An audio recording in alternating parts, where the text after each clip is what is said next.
I didn't think I was dying. Honestly, I thought it was just another bad night. You know those nights where everything just feels off? That was it. But then the pain in my chest came, and it wasn't just off anymore. It was sharp, sudden, and completely unbearable. For a moment, it was everything. And then, just as quickly, it became distant, like a far-off storm. The room started to blur, the edges softening. Voices around me stretched and echoed, turning into long, drawn-out sounds that didn't make any sense. The strangest part, I remember thinking how incredibly calm I felt. All the panic, the agony, it just evaporated. And then everything stopped. No pain, no sound, no fear, just nothing. I opened my eyes, but I wasn't looking at the ceiling. I was standing, looking down at my own body lying on a hospital bed. Doctors and nurses were rushing around, a flurry of controlled chaos. Monitors screamed with a piercing, relentless rhythm. I heard someone shout my name, their voice thick with urgency. But it was like I was behind a wall of glass. They couldn't see me. They couldn't hear me. And that's when the deep, chilling realization hit me. Something was very, very wrong. The bright hospital lights began to dim, but not like a power outage. It was unnatural. The shadows in the corners of the room stretched, growing long and distorted, like grasping fingers reaching out from the walls. Then I felt it, a presence. A cold spot in the room that had nothing to do with the air conditioning. I turned slowly, a sense of dread coiling in my gut. He stood beside me. He was tall, cloaked in a darkness that seemed to swallow the light around it, a blackness deeper and more absolute than any shadow. He had no face, no eyes, just an endless silent void beneath a deep hood. He didn't speak with words, there was no sound, but a message formed in my mind, clear as a bell. You're late. I tried to scream, to make any sound at all, but no air would come. My body, my real body, was still on the bed. This form, whatever it was, had no voice.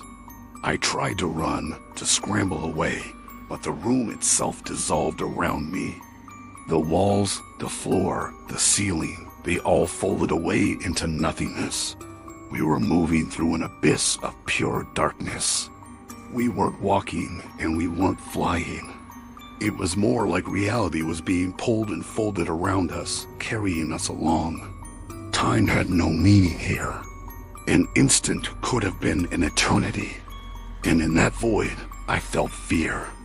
A primal, gut-wrenching fear, not of dying, I was already past that, but of where I was being taken. Then, out of the infinite black, a new scene materialized. A vast, colossal cavern stretched out before us, so huge it seemed impossible.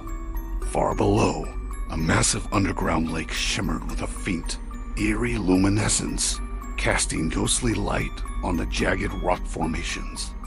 The Reaper, my silent guide, stopped at the edge. This is where many are lost.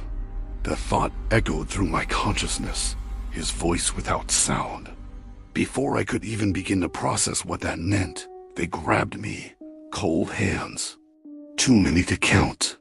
They erupted from the very ground, from the shadows, pulling me toward the glowing water. I fought, I struggled, but they were impossibly strong. They dragged me in, and the water was colder than ice. I sank fast, the darkness of the depths pressing in from all sides, a crushing weight. I could feel things moving beneath me in the black water. Huge, unseen shapes, circling, watching, waiting. I glanced up and saw the Reaper at the surface, a silhouette against the faint glow. And for the first time, I sensed something from him. He seemed afraid. Even this ancient being of death was wary of what lurked in this lake. A sound then echoed through the water, vibrating through my very essence. It wasn't a roar, it was a scream. A scream made of pure, condensed suffering from countless souls. The force of it was staggering. I was being dragged down, pulled toward a blinding point of light far, far below. It was getting brighter, hotter, more intense. And just as everything seemed about to shatter into a million pieces, I gasped. A raw, ragged intake of breath that burned my lungs. Bright lights, muffled voices, the steady, rhythmic beeping of machines. "Congratulations," a calm voice said from somewhere beside me. "He's alive." I was back in the hospital bed, back in my body, alive. But as the relief washed over me, it was followed by a cold, unsettling tide. Something felt wrong. Deeply, fundamentally wrong. Weeks passed. Life on the surface returned to normal. I went home. I saw my friends, my family. They all said I was lucky, a miracle. But they didn't know. They couldn't know. My nights were no longer my own. Every time I close my eyes, I'm back there. I dream of the cold water, the crushing pressure. I dream of those hands pulling me down. And I dream of the Reaper standing on the shore, watching, waiting. I remember dying. But I also remember being born again from that terrifying place. Because for me, death didn't end. It just let me go. For now, if you're still watching this, it means you made it back with me. Leave a comment just so we know who else is here. And subscribe before something else from that place follows you home.